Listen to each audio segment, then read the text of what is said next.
hanya mendambakan kecantikan fisik, karena itu akan pudar oleh waktu.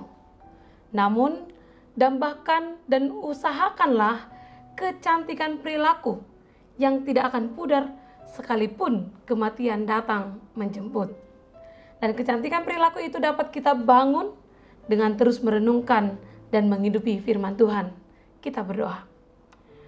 Damai sejahtera Allah yang melampaui segala akal, kiranya memelihara hati dan pikiran kamu sekalian, di dalam nama Tuhan Yesus Kristus. Amin.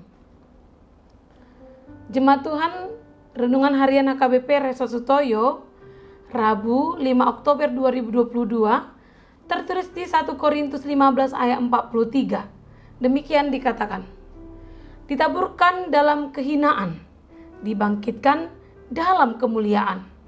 Ditaburkan dalam kelemahan, dibangkitkan dalam kekuatan. Dalam bahasa Batak dikatakan, tersa burdo di haleau, alai di pahehedo di hasangapon, tersa burdo di hagaleon, alai di pahehedo di hagogoon. Demikian firman Tuhan. Jemaat yang terkasih, ada seorang yang bernama D.L. Moody yang adalah seorang penginjil kaliber internasional. Sejak berusia 18-62 tahun, selama 44 tahun, ia dengan setia melayani Tuhan. Dalam pelayanannya sebagai hamba Tuhan, dia telah membawa lebih kurang dari 1 juta orang percaya kepada Tuhan Yesus. Banyak gereja, baik di Inggris maupun di Amerika, mendapatkan kebangunan rohani. Banyak muda-mudi dibangkitkan keinginannya untuk melayani Tuhan. Di beberapa tempat, dia berhasil mendirikan sekolah umum, sekolah teologi, panti asuhan, dan lain sebagainya.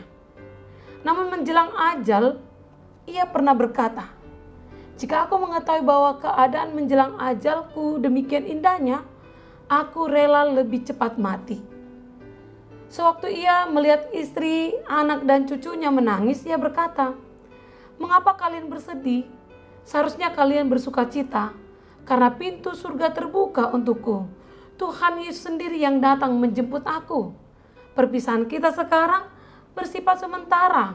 Pada suatu hari kita akan bertemu dan berkumpul untuk selama-lamanya di surga.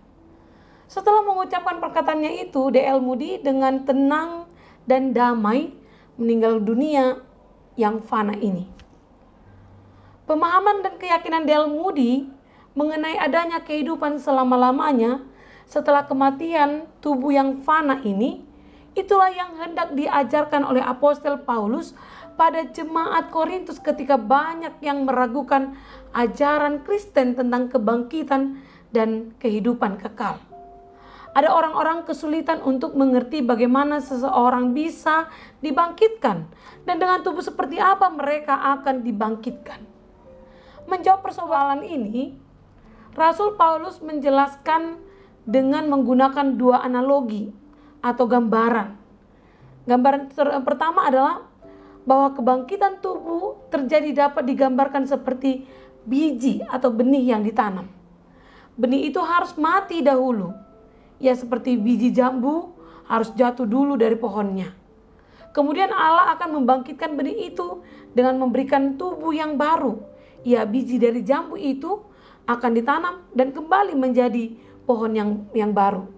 Biji yang ditanam yang sesuai dengan kehendak Dia, sang penanamnya, asalnya, sesuai dengan jenis masing-masing benih yang ditanam.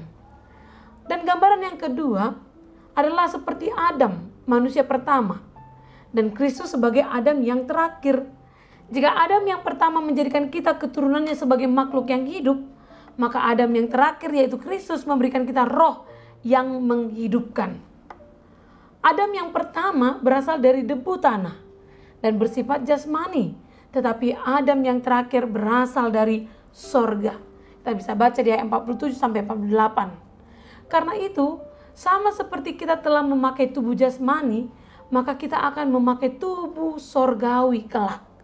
Tubuh yang fana penuh keterbatasan, memiliki batasan waktu untuk hidup, membutuhkan makanan dan istirahat untuk dapat bergerak.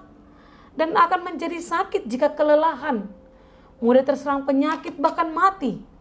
Namun dengan firman ini kita diingatkan bahwa hidup ini tidak berhenti atau tamat atau selesai dengan kematian tubuh saja.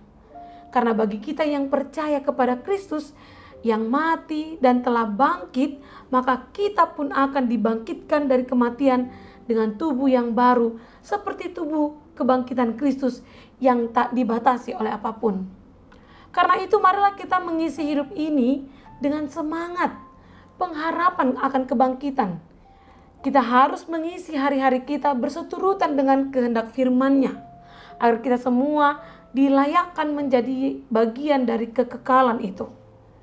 Meskipun terkadang sangat sulit, tetapi percayalah, selama kita melakukan segala sesuatu di dalam iman kepada Kristus, jerih lelah kita tidak akan sia-sia. Amin, kita berdoa. Sungguh Tuhan, sering sekali kami takut menjalani hidup kami karena kematian senantiasa menanti kami. Namun melalui firman-Mu hari ini, iman kami telah diteguhkan, dibangkitkan, bahwa selama kami hidup dalam kehendak-Mu dan iman kami kepada Kristus Yesus tetap teguh, maka kematian menjadi jalan keselamatan kekal yang akan kami peroleh. Oleh karena itu Tuhan, ajar dan bimbinglah kami dengan kuasa Roh-Mu, agar kami tetap setia pada kehendak-Mu dan tetap mengisi hari-hari kami dengan harapan akan kehidupan yang kekal. Terima kasih Tuhan. Amin. Jemaat yang terkasih dalam nama Tuhan Yesus Kristus, selamat menjalani hari-hari Anda dengan tetap berharap akan kehidupan yang kekal. Salam sehat, Tuhan memberkati.